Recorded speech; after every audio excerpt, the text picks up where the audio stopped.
જઈશું, પણ કૃષ્ણ ભગવાને જવા દેવા નક્કી કર્યું છે.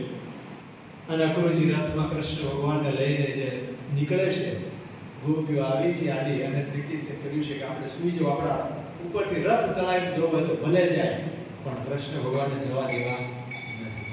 પણ કૃષ્ણ ભગવાન સામે જ્યારે નજર માંડી ત્યારે ગોપીઓને થયું કે ભલે આપણે મનની અંદર મક્કમતા કરી છે કે આપણા ઉપરથી રથ ચલાવીને જાય, પણ કૃષ્ણ ભગવાન જવા નથી દેવા. પણ એમની મરજી નથી, આપણે રોકીએ, ગમતું નથી એમને કે અત્યારે જે આપણે આ મનમાં બેઠા છે કે નથી જવા દેવા, પણ એમને ગમતું નથી, એમની મરજીથી જાય છે એટલે જવા દેવામાં આપણે રાજી છે.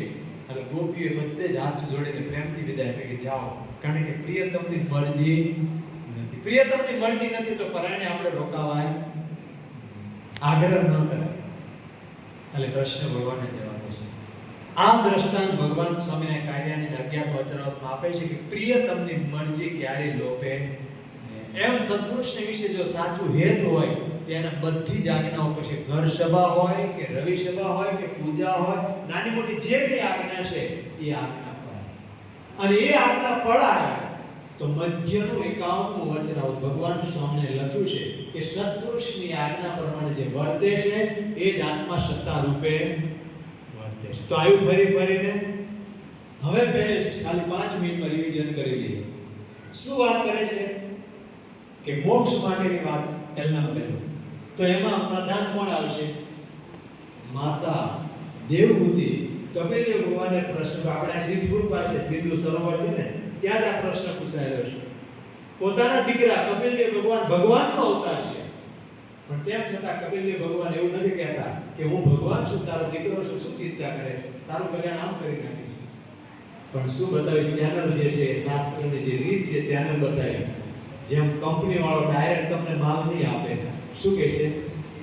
એજન્ટ થ્રુ જાઓ. અમે ડાયરેક્ટ નહીં તમને આપી શકીએ, ચેનલ થ્રુ બધું તમને ભલે બરાબર છે, સંતને વિશે પ્રીતિ કરવી પડશે તો જ. તો હવે એક આ કપિલદેવ ભગવાને બતાવ્યું. તુલસીદાસે કહ્યું, રામ મિલન કે કારણે જો તું ભય ઉજા, શોધી લે સંગત સંત કી રામજીનો કે પાસ. એવા સંતને શોધી લે કે જેની પાસે રામ છે. આપણે તો શોધવાના નથી, જેની પાસે રામ છે, જેની પાસે ભગવાન છે. શ્રીજી મહારાજ સાક્ષાત છે, ગુરુ પરંપરા આખી પ્રગટ બિરાજમાન છે, એવા મહંત સ્વયં મહારાજ આપણને મળી જશે. તો એવા સંતની સાથે પ્રસંગ જોડવાના છે, એટલે કે હેત કરવાના છે. અને એવું હેત થાય તો મહારાજ કે આત્મદર્શન, ભલે આપણને જીવ દેખાતો, આપણો પોતાનો આત્મા દેખાતો નથી, પણ આ સાચું હેત થઈ જાય ત્યારે એ ચેનલ બતાવે છે. તો એ સત્પુરુષની પાસે હેત, અને હેત હશે તો એની આજ્ઞા પડાશે. પ્રિયતમની મરજી કાર્યાનું 11. તો મરજી પ્રમાણે વર્તાશે તો મધ્યનું 51મું આત્મા રૂપે થઈ ગયું. જેટલી આજ્ઞા પ્રમાણે. છેલ્લે એક પ્રસંગ ગુરુબરી યોગીજી મહારાજના વખતની અંદર પરમ પૂજ્ય મહંત સ્વામી મહારાજને સાથે યુવકમાં ફરતા હતા. ઝાલાવાડા ગામની અંદર હતા અને એકાદશીનો ઉપવાસ હતો.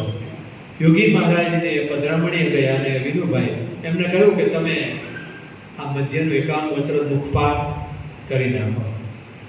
અને પધરામણી કરીને આવ્યા. આરતીનો સમય થયો અને પછી યોગીજી મહારાજે આમ ઘંટડી હાથમાં લીધી આરતી ઉતારવા માટે.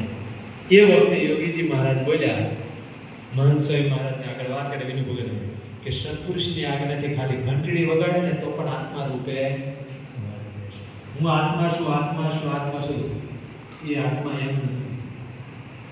મારે હિમાલયમાં હાર ગાવે તો ઉઘાડ અંગેરો તો પણ આત્મા રૂપે નથી. તો હમ બ્રહ્માસ્મિ ખાલી બોલવા મારે, જ્યારે પગ નીચે રેલો આવે ને એટલે બ્રહ્માસ્મિ બધું જ ભૂલાઈ જાય.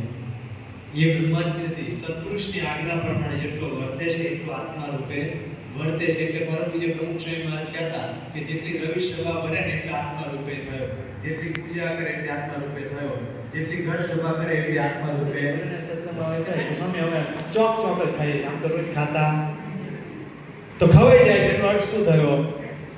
એ વખતે સત્પુરુષમાં ભગવાન દેખાતા નથી. હેત છે એટલે લબક જબક છે.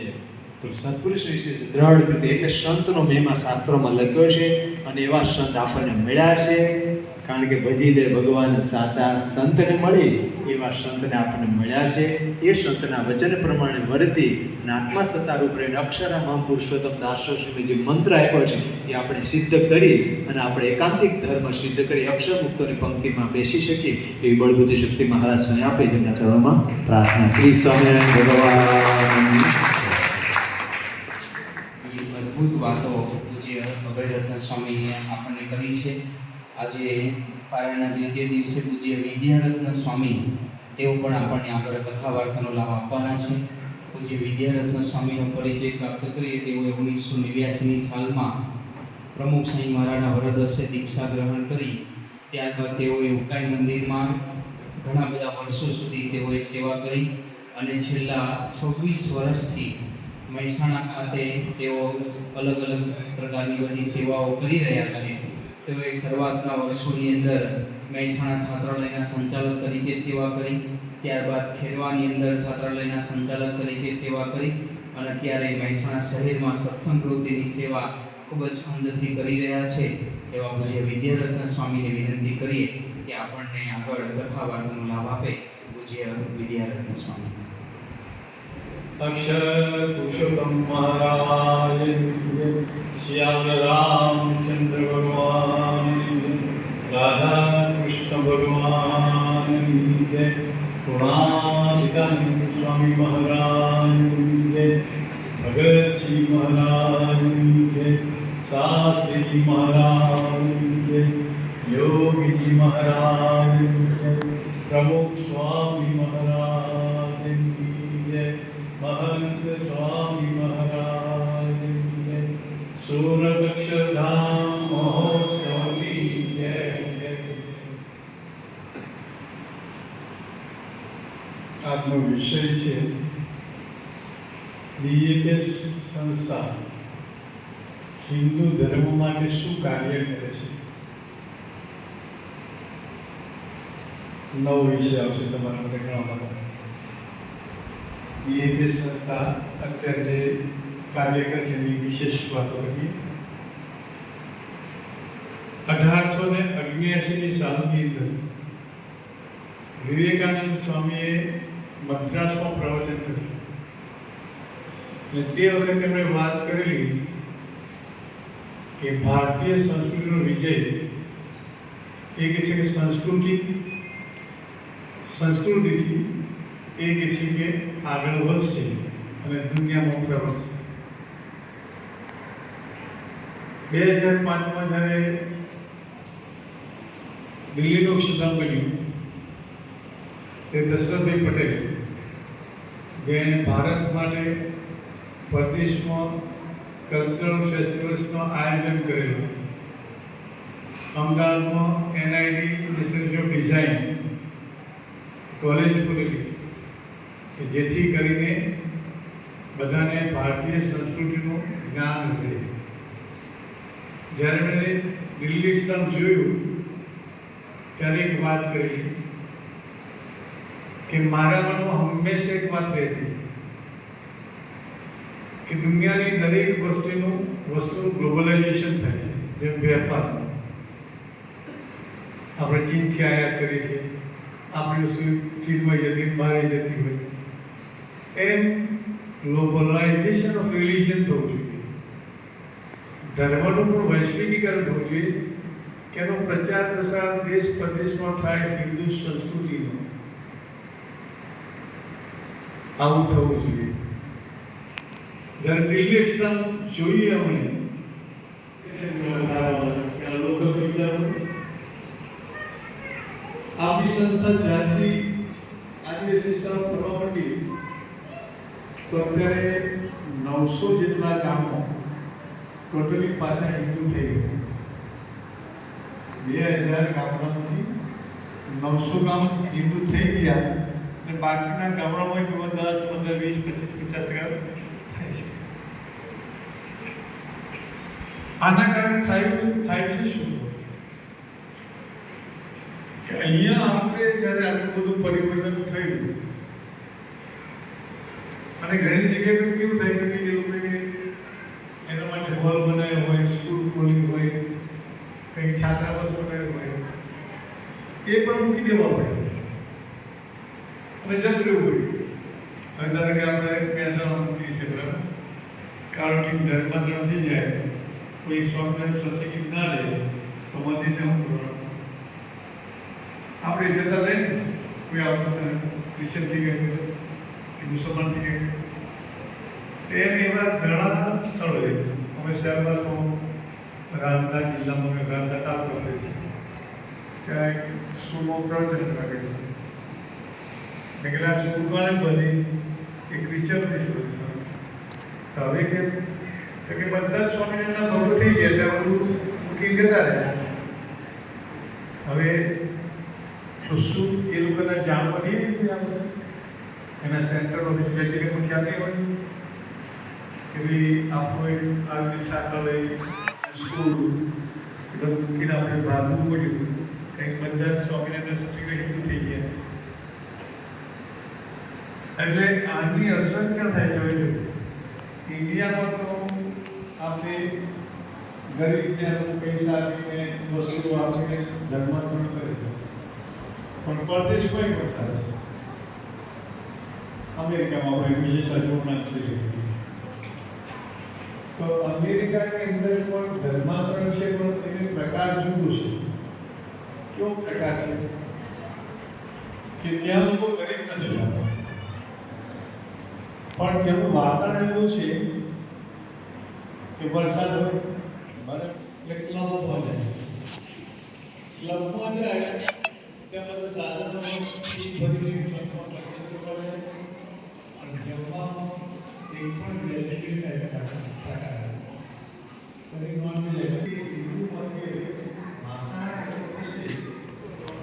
તો એ કહે છે કે એની આજુબાજુ બધા એન્જલ્સ એટલે કે દેવદૂતો એક્સપ્લોઇટલી આનંદથી કહે છે કે અમે તાળીઓ પાડવાની છે.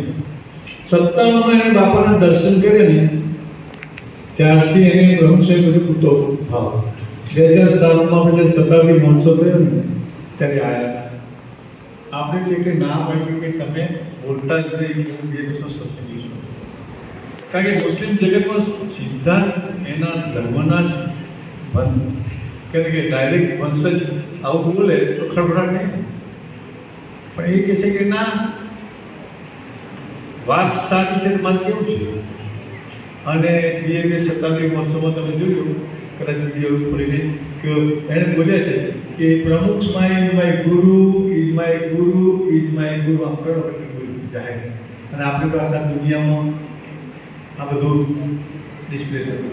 ભાઈ પટેલ, પરમ ભગવદીય પ્રકાશભાઈ જીવાભાઈ પટેલ, પરમ ભગવદીય વિનુભાઈ શિવાભાઈ પટેલ, પરમ ભગવદીય નીતિનભાઈ રાજુભાઈ પટેલ, પરમ ભગવદીય રાજુભાઈ જીવણભાઈ પટેલ, પરમ ભગવદીય દિલીપભાઈ બાબુભાઈ પટેલ, પરમ ભગવદીય સંતોઆ સ્વામી પધારશે. પૂજ્ય વિદ્યારત્ન સ્વામી, પૂજ્ય ઋષિધર સ્વામી, પૂજ્ય અભયરત્ન સ્વામી અને પૂજ્ય ધર્મવીર સ્વામીની ઉપસ્થિત છે. આપણે સંતો આગે પધારીએ. પૂજ્ય સંતો એમને માળા પહેરાવી એનું અભિવાદન કરશે. વિષ્ણુભાઈ નાથાભાઈ પ્રજાપતિ, દીપકભાઈ નાથાભાઈ પ્રજાપતિ, પરમ ભગવદીય ગોવિંદભાઈ રાવળ, પરમ ભગવદીય રમેશભાઈ ભીખાભાઈ વજાણિયા, પરમ ભગવદીય સમાભાઈ પટેલ, પરમ ભગવદીય ગફુરભાઈ પ્રભાતભાઈ રબારી સાહેબ, પરમ ભગવદીય અમૃતભાઈ પટેલ, પરમ ભગવદીય કનુભાઈ રામભાઈ રાવળ, પરમ ભગવદીય વિનીતભાઈ દરજી જે સાઉન્ડની આપણને સેવા આપી રહ્યા છે અત્યારે, પરમ ભગવદીય રોહિતભાઈ વિષ્ણુસિંહ રાહોલે ભોજન પ્રસાદ માટેનો પાસ પ્રાપ્ત થશે 6 વાગ્યા પહેલા. એટલે 6 વાગ્યા પહેલા આપણે સભા મંડપમાં અહીંયા પોતાનું સ્થાન ગ્રહણ કરીશું. અને આવતીકાલે જે સેવા છે આપણે ભોજન પ્રસાદ બનાવવાની સેવા એ બપોરે 1 વાગે શરૂ થશે. એટલે જોણમ ગામના બધા જ હરિભક્તોને નમ્ર પ્રાર્થના છે આપણે બપોરે 1 વાગે પધારીએ અને આ સેવા કાર્યની અંદર જોડાઈએ. આજે બંને સંતોએ પધરામણી કરી એ પૂજ્ય ઋષિધર સ્વામી અને પૂજ્ય ધર્મવીર સ્વામી એમના પવિત્ર ચાતુર્માસ નિમિત્તે આજે નિજળો ઉપવાસ હતો. એક દિવસ જમવાનું, એક દિવસે નિર્જળા ઉપવાસ, દાણા પાણા. તો નિર્જળા ઉપવાસની અંદર પણ આજે જોઈ શકીએ છીએ આપણા સંતો કેટલી ખુમારીથી જે બાપાને રાજી કરવા માટે કેટલો અખંડ ભીડો વેઠી પણ આપણને સુખ્યા કરવા માટે વિચરણ. હવે આપણે ગીતા શોધે મંત્ર બોલી સભાની પૂર્ણાહુતિ કરીશું. ગુણાતીતમ ગુરુ પ્રાપ્ય બ્રહ્મરૂપામ નિખાત્મનમ વિભાવ્યદાસ ભાવેન સ્વામી નારાયણં ભજે. શ્રી હરિ સાક્ષરં સર્વદેવેશ્વરં ભક્તિધર્માત્મજં દિવ્યરૂપં પરં શાંતિદં મુક્તિદં કામદં કારણં સ્વામિનારાયણં નીલકંઠં ભજે. શ્રી હરિ સર્વેરી ભક્તોની ખૂબ જ હેતથી જય શ્રી સ્વામિનારાયણ. કાર્યક્રમની સૂચના પ્રમાણે સૌપ્રથમ ખુરશીમાં બિરાજમાન વડીલ હરિભક્તો સૌપ્રથમ સમીપ દર્શન માટે પધારશે કાર્યકરોની સૂચના મુજબ, અને પછી આપણે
બોલો છે યુટ્યુબમાં